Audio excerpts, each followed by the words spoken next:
जय जिनेन्द्र। वंदे तु सर्वसिद्धे ध्रुवममलमणोगमं गदिं पत्ते वोच्छामि समयपाहुण मेणमोषुध केवली भणिदम्। पंच परमेष्ठी भगवान की जय। शिष्य ने प्रश्न किया, महाराज निर्जरा पूर्वक हुई तो मोक्ष होगा, तो निर्जरा के लिए क्या करना चाहिए? तब आचार्य कुंद महाराज ने 3 गाथाएं दी जिसमें उदाहरण बहुत सुंदर दिया। आइए गाथा नंबर 231 देखते हैं। नागफणीये मूलम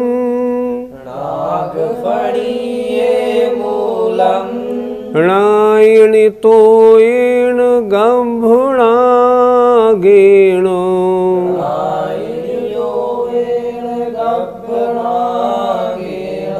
णायिणितोयेन गम्भुणागेण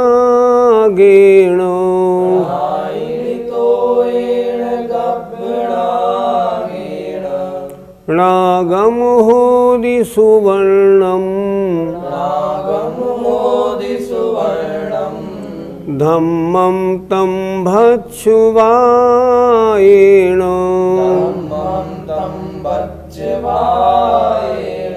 बोलिए।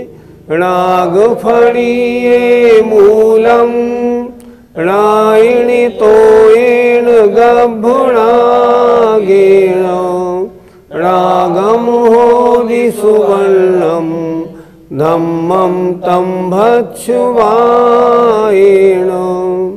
नागफणीये मूलम णायिणितोयेन गम्भुणागेण नागमहोदि सुवर्णं धम्मं तं भक्षुवायेण।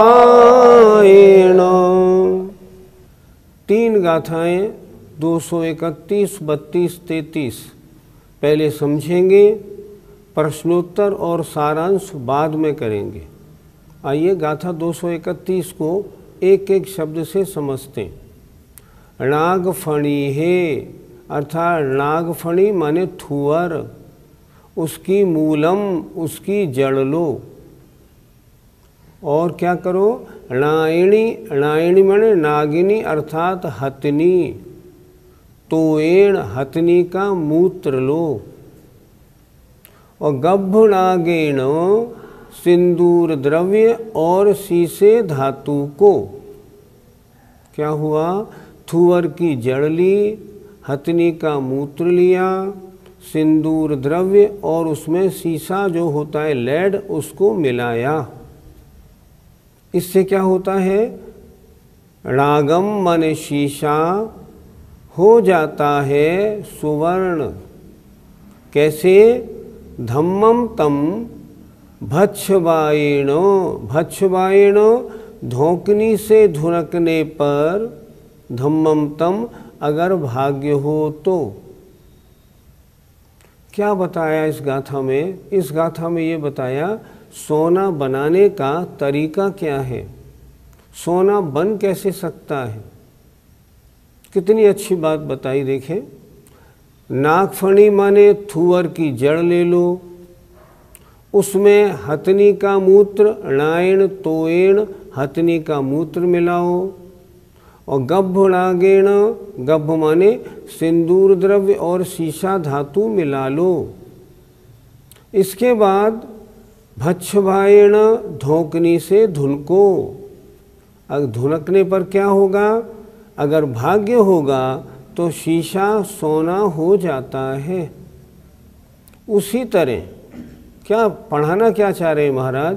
उसी तरह तपस्सरण करो, ध्यान लगाओ, मुनि अवस्था बनाओ, और अगर ध्यान करोगे तो आत्मा के साथ लगी हुई कालिमा नष्ट हो जाएगी और आत्मा परमात्मा बन जाएगा। ये बताना चाह रहे हैं। आइए अर्थ देखते हैं।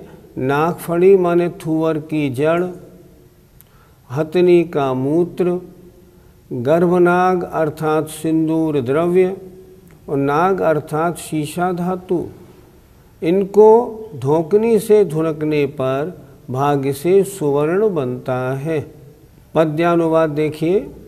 सिंधूर नाग फणिकी जड़ ढूंढ लाओ, और मूत्र भी हथिन की उनमें मिलाओ, जो धोकनी धुनकती रस प्राप्त होता, शीशा सुवर्ण बनता जब भाग्य होता।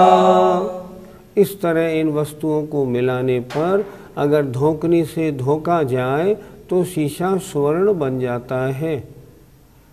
आइए दूसरी गाथा देखते हैं, 232 नंबर।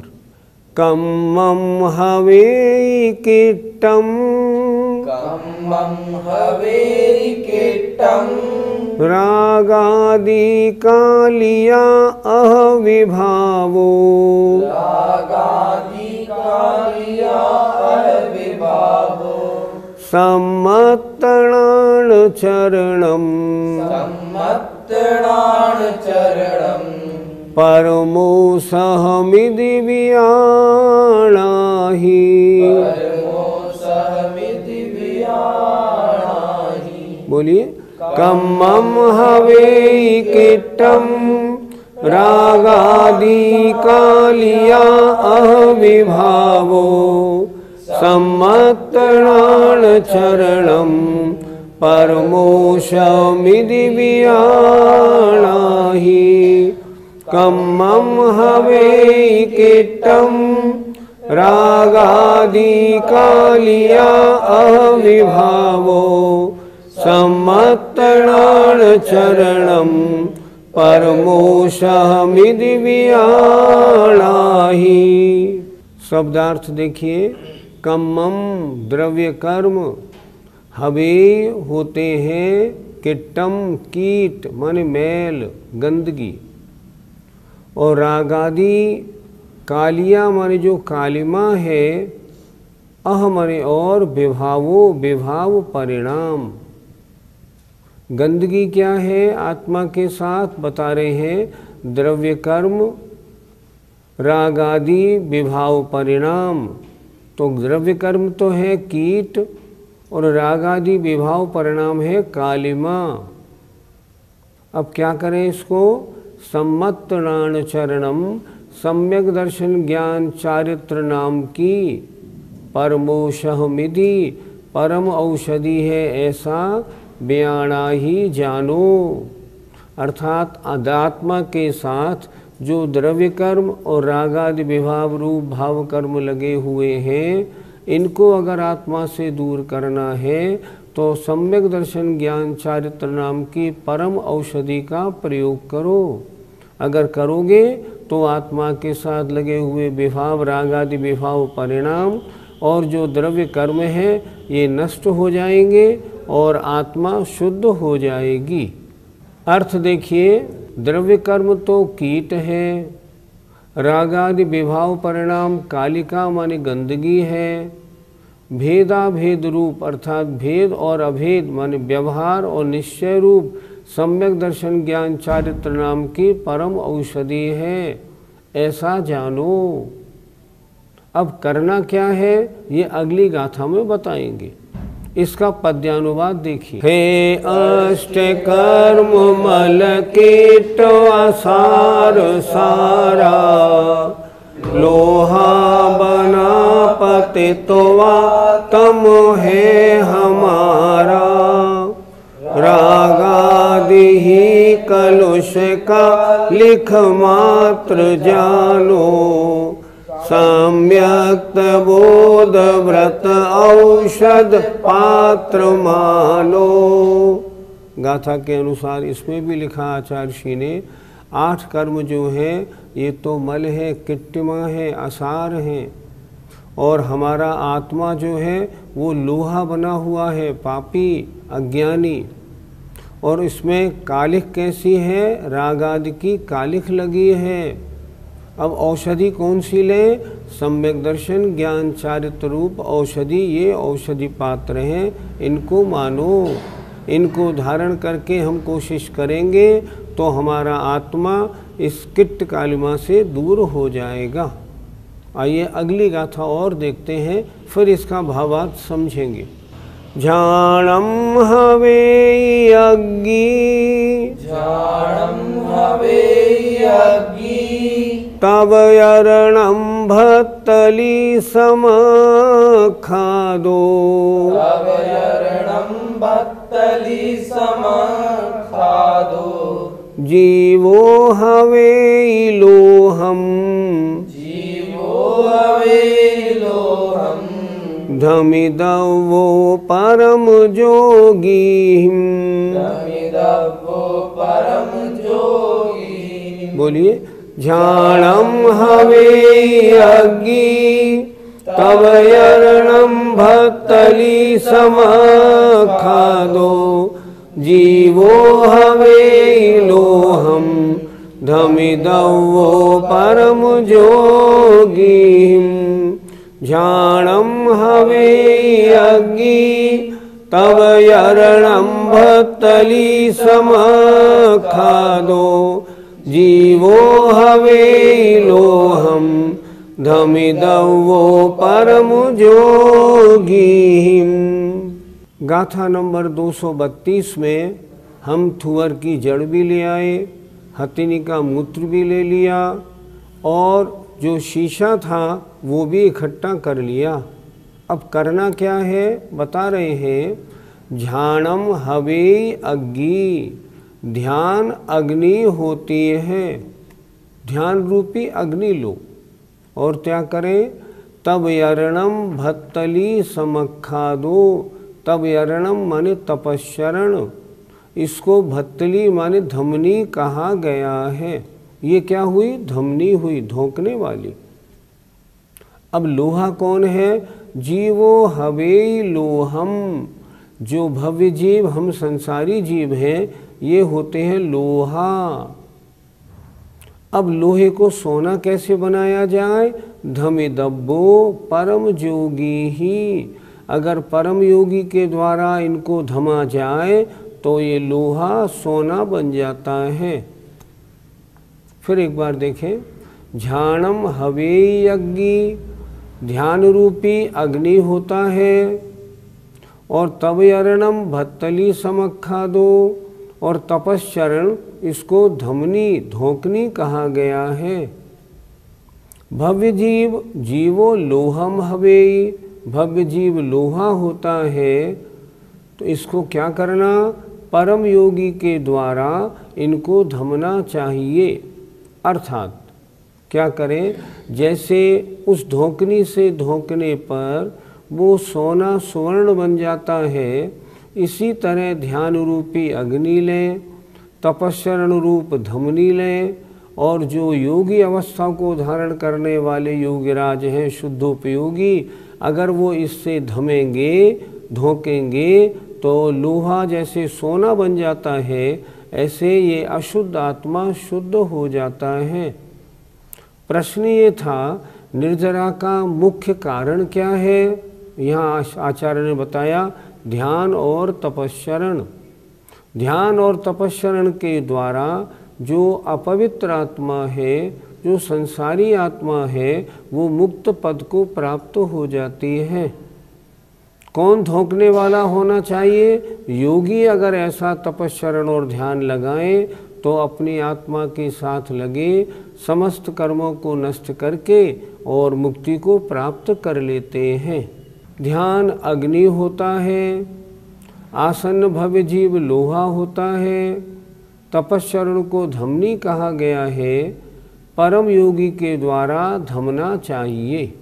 पद्यानुवाद दीजिए। सध्यान की धधकती अग्नि जलाओ, त्यों धोकनी तपमयी तुम तो चलाओ। योगी बनो सतत आत्म गीत गालो, ज्योतिर्मयी सुचिमयी निज को बना लो। कितना पद्यानुवाद सुंदर है। क्या करो? ध्यान रूपी धधकती अग्नि जलाओ और तप रूपी धोकनी से उसको धोको।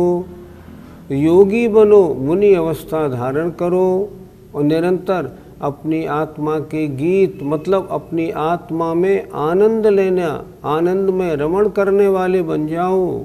इससे क्या होगा? ज्योतिर्मयी सुचमयी निज को बना लो। अपनी आत्मा ज्योतिर्मयी सुचमयी माने परम पवित्र अवस्था को प्राप्त सिद्ध बन जाएगी। पंडित जी, क्या इस प्रकार से सोना बनाया जा सकता है? ये सोना बनाने की विधि तो है ही, और लिखने वाले भी कौन हैं? आचार्य कुंद महाराज। आज से 1800-1900 वर्ष पहले जो महान आचार्य हुए, उन्होंने ये गाथा लिखी है। ये गाथा हंसी मजाक में नहीं लेनी कि यूं ही लिख दी हमें टालने के लिए, ऐसा नहीं। सही तरीका लिखा उन्होंने लिखा, इन वस्तुओं को मिलाया जाए, थुअर की जड़, हथनी का मूत्र और उसमें शीशा इस तरह डाला जाए, और अगर धोकनी से धोका जाए तो शीशा सुवर्ण हो जाता है। और वास्तव में अगर ऐसे किया जाए ना तो वो शीशा सोना बनेगा ही। क्यों बनेगा? इसलिए बनेगा, आचार्य कुंद महाराज के वाक्य झूठे नहीं हो सकते। उन्होंने जब लिखा है तो बिल्कुल वो ही लिखा है जो प्रैक्टिकल है। इसलिए इस चीज़ को मजाक में नहीं लेना। ये वास्तव में सोना बनाने की विधि है जो परम सत्य है। पंडित जी, क्या आज तक किसी ने इस प्रकार सोना बनाने का प्रयास किया? पहले दिगंबर जैन समाज के जो सबसे बड़े अध्यक्ष महोदय थे, साहू शांति प्रसाद जी, साहू ग्रुप के मालिक, उन्होंने जब इस गाथा को सुना तो उन्होंने सोचा आचार्य कुंद महाराज गलत तो कह नहीं सकते, तो मैं ऐसी कोशिश करके देखूं क्या इस तरह सब कुछ करने पर क्या सोना बनता है या नहीं बनता। उन्होंने कोशिश तो बहुत की लेकिन सोना बनाने में सफल नहीं हो पाए। क्यों नहीं हो पाए? बहुत सारी बातें हैं इसमें। किस वस्तु की कितनी क्वांटिटी ली जाए, क्या टेम्परेचर रखा जाए, कितनी गर्मी पे धोका जाए, और सारी बात सही हो तो आचार्य ने एक शब्द लिखा हुआ है, अगर भाग्य है तो शीशा सोना बनता है। अब भाग्य नहीं है तो शीशा सोना कैसे बनेगा? नहीं बनेगा। हम जब छोटे थे, आज से 50-60 वर्ष पहले की बात है, तब ये चीज़ जैन समाज में बहुत चर्चा का विषय थी। साहू शांति प्रसाद जी ने 1-2 महीने तक अपने बड़े बड़े इंजीनियर और साइंटिस्टों को लगा के इस पर पूरी कोशिश की, लेकिन वो सफल नहीं हो पाए। फिर तो ये बात सही नहीं है। नहीं, ये हम बिल्कुल नहीं कहेंगे। क्यों? आचार्य कुंद महाराज झूठी बात क्यों लिखते? उनका स्वार्थ क्या था इतने बड़े आचार्य का? इसलिए उनका लिखना तो सही है, पर भाग्य से कह लो या सही विधि ना मिलने से वो शीशा सोना नहीं बना, ऐसा मानना चाहिए। पर ये तरीका सोना बनाने का सत्य तरीका है। पंडित जी, इस उदाहरण से हम क्या शिक्षा लें? जैसे इन सब चीज़ों को एकत्रित करके और धोकनी से धोकने पर शीशा सोना बन जाता है, उसी तरह ध्यान, तपस्चरण और रत्नत्रय के साथ अगर मुनिराज प्रयत्न करें, ध्यान लगाएं, तपस्चरण करें, तो निश्चय है उनकी अशुद्ध आत्मा शुद्ध बन जाएगी। ये तो वास्तविकता है कि व्यवहार और उसके बाद निश्चय रत्नत्रय धारण करने वाले मुनिराज अगर ध्यान अच्छी प्रकार लगाएं, तपस्चरण अच्छी प्रकार करें, तो इस तरह करने से उनकी आत्मा परम शुद्ध होगी। मार्ग यही है। अगर इस मार्ग पर हम लगेंगे तो संपूर्ण कर्मों की निर्जरा होगी और मोक्ष अवश्य प्राप्त होगा। इसलिए ऐसा श्रद्धान बना के हमें अपने जीवन में जितना बने उतना इसको उतारना चाहिए। पंडित जी, इतना करने पर भी सोना ना बना तो क्या होगा? होगा क्या? सोना नहीं बनेगा। लेकिन उस उदाहरण के माध्यम से आचार्य को जो बात समझानी थी ना कि ध्यान करो, तपस्चरण करो, मुनि अवस्था धारण करके निश्चय और व्यवहार रत्नत्रय का पालन करो। अगर इस तरह ध्यान करोगे तो निश्चित रूप से सारे कर्म नष्ट हो जाएंगे और मुक्ति प्राप्त होगी। सोना बने या न बने, लेकिन इतनी बात तो ज़रूर है, वो विधि हमको सही नहीं मालूम, लेकिन उस विधि के तरह जो आचार्य ने प्रयोग बताया है, अगर हम अपनी आत्मा का प्रयोग करेंगे, अर्थात पहले रत्नत्रय धारण करेंगे, मुनि अवस्था धारण करेंगे, अपनी साधना मजबूत करेंगे, उसके बाद ध्यान में एकदम एकाग्रता पूर्वक लगेंगे, तपस्चरण करेंगे, तो ऐसा क्या होगा जो हमें मुक्ति प्राप्त ना हो? मुक्ति प्राप्त तो होगी ही। आचार्य कुंद कुंद महाराज ने उदाहरण समझाने के लिए दिया है और वह सत्य है, उसकी विधि हमें नहीं मालूम, लेकिन कुछ भी हो, उदाहरण से जो वो समझाना चाह रहे थे वो तो हमारे समझ में ठीक आ गया कि बिना मुनि बने, बिना ध्यान लगाए, बिना तपस्चरण किए और निश्चय व्यवहार रत्नत्रय का पालन किए बिना हम अपनी आत्मा को पवित्र नहीं कर सकते। फिर क्या करें? इस पर्याय में जितना बने उतना तो आगे बढ़ें, अगर और कुछ नहीं तो सम्यक दर्शन प्राप्त करके गृहस्थी में वृत्ति तो बन जाए, ताकि अगली पर्याय में हमें आगे जब अगली पर्याय मिले ना, तब ऐसे मुनि बन के और कर्मों को नष्ट करके मोक्ष का रास्ता बना सकें। हमें इस 3 गाथाओं का ये फल या यह भावार्थ समझना चाहिए। जय जिनेंद्र। मानक चंद, कमला देवी, राकेश, नीतू, ऋषभ, सौम्या एवं आयुषी मुशरफ, B123, सेठी कॉलोनी, जयपुर, राजस्थान। श्री जनार्दन प्रसाद जी, श्रीमती पतंती देवी, मुकेश कुमार, साक्षी, ईशा, मोना खंधार, श्री किशोर खंधार, श्रीमती सुषमा खंधार, परिमल खंधार, अहमदाबाद। शुल्लक 105 श्री ज्ञान सागर जी महाराज की पुण्य स्मृति में श्रीमती शांति देवी छाबड़ा, पटना, बिहार। ईसरी पारसनाथ एवं उनके पुत्र पुत्रवधू श्री अशोक उमा, पटना। श्री विनोद बबीता, गुवाहाटी। श्री सुनील शालू, पटना। ब्रह्मचारी संजय भैया, ईसरी। श्री अभय मेघना, चंडीगढ़। श्री आलोक मेघना, वडोदरा।